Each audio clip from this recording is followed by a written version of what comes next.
was in a slave society that the Mandeville Parish Church was built in 1816. The early graves are those of white people who occupied the area at the time. Manchester was named after the Duke of Manchester, and Mandeville after his son, the Viscount of Mandeville. The Duke of Manchester was governor of Jamaica between 1808 and 1827. He was a gambling man, a hard drinker, and a womanizer who had illegitimate children all over the island. The town of Mandeville is laid out like towns all over the West Indies. A courthouse, a jailhouse and a workhouse or prison, a church, and a park. British troops were stationed in Mandeville in the 19th century, and their barracks became the Waverley Hotel, today's Mandeville Hotel, the oldest hotel in Jamaica, dating back to the 1890s. The only memory of the 19th century horse racing track in Mandeville is Racecourse Road. By 1816, when the parish church was built, there were about 20,000 whites in Jamaica.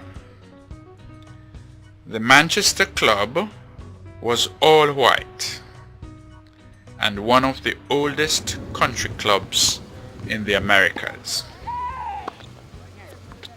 Slaves worked on the coffee plantations in Manchester, and their lives were less harsh than those who toiled in the cane fields in Clarendon.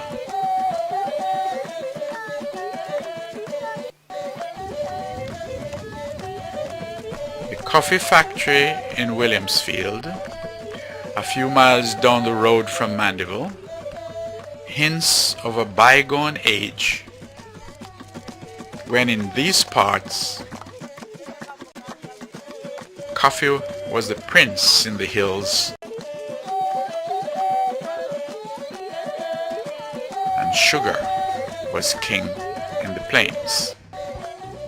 Mandeville became a holiday retreat for wealthy planters, whites from Kingston, and British retirees.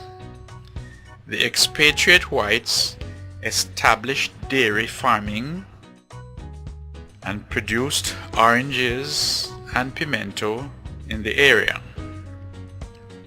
Ortonique, the seedless citrus fruit, was first produced in Manchester. With emancipation in 1838, the churches became active in Jamaica and began to work among the majority black population. In the small town of Porus, 8 miles from Mandeville, all the churches established a presence. The Presbyterians built a church perched on a hill in 1839, the year after emancipation. The extensive balcony is probably unique in colonial architecture. The following year, 1840, the Baptists built Trinity Baptist Church. The founder and the first pastor was the most famous Baptist preacher of the time, James Philippo. By 1885, the Methodists, who had established themselves as the Church of the Browns in Kingston, had built a simple stone church in Porus.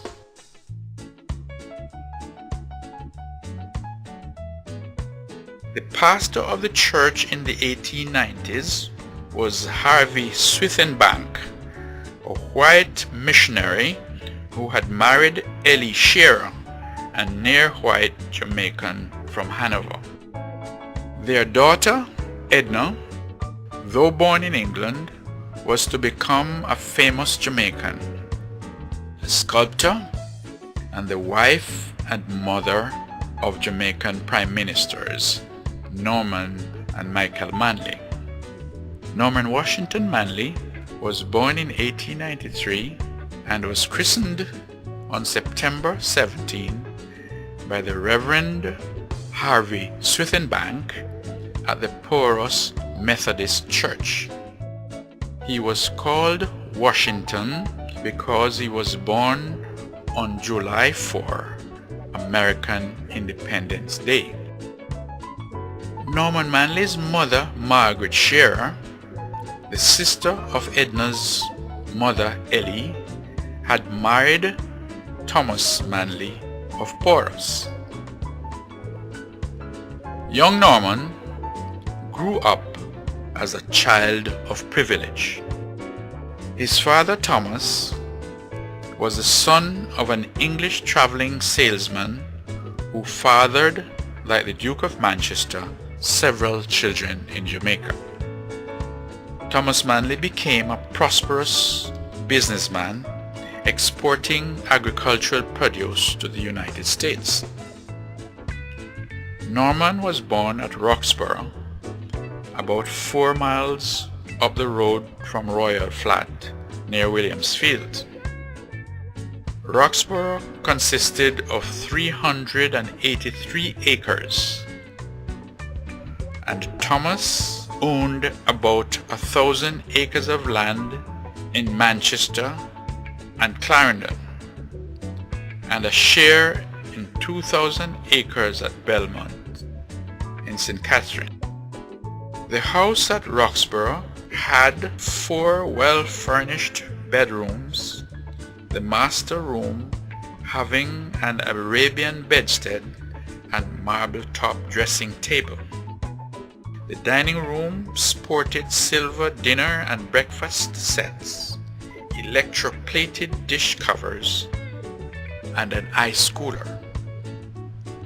Lace curtains draped the windows of the carpeted drawing room with its fine rocking chairs, 24 cane-seated chairs, revolving bookcase, Carl Otto piano, and Mason and Hamlin organ. For transport, there were 4 buggies and several mares in addition to other livestock.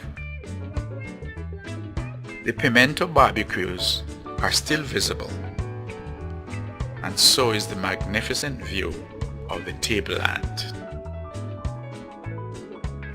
The Jamaica Railway Company was incorporated in Jamaica in 1843 and came to Porous by 1881, a few years before Norman Manley was christened in 1893 at the Porous Methodist Church. It was a godsend for the Porous produce dealer, who could now easily send his sweet juicy oranges to Kingston to be shipped abroad. For the average Jamaican, life wasn't so wonderful. Marcus Garvey's UNIA had a Liberty Hall on this spot in resource South Manchester. When Norman Manley got a windfall from United Fruit Company while representing small banana interests, he created Jamaica Welfare and built this community center in Porous in 1939. Porous was his father's home, and he lived here as a boy when the Roxborough house was burned to the ground. The Moravians had established themselves in Manchester and St. Elizabeth. They opened Fairfield College, which was closed in 1899.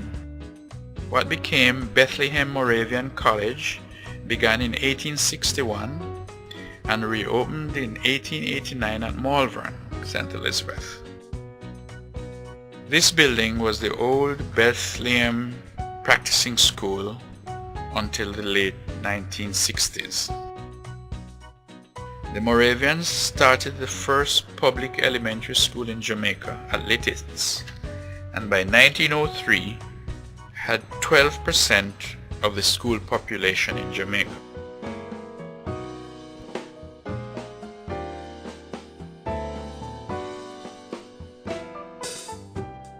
The Adventists came to Jamaica in 1890.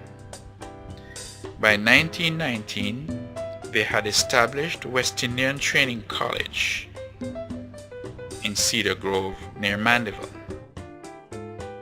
They educated Jamaicans from lowly backgrounds, both browns and blacks. It is now Northern Caribbean University, the largest Adventist college in the world. There was a great revival in 1860 to 1861 in Jamaica. Out of it came the indigenous Zion churches. The Church of God outreach from the United States began in the 1920s. The Church of God churches and the Pentecostals now number about 750,000 members, Jamaica's largest church. It is going to take an educational revolution to bridge the gap between the children of these first-generation Pentecostals from the Clarendon Hills and the children of those now sleeping in the parish church cemetery in Mandeville and the graveyard of the Porous Methodist Church.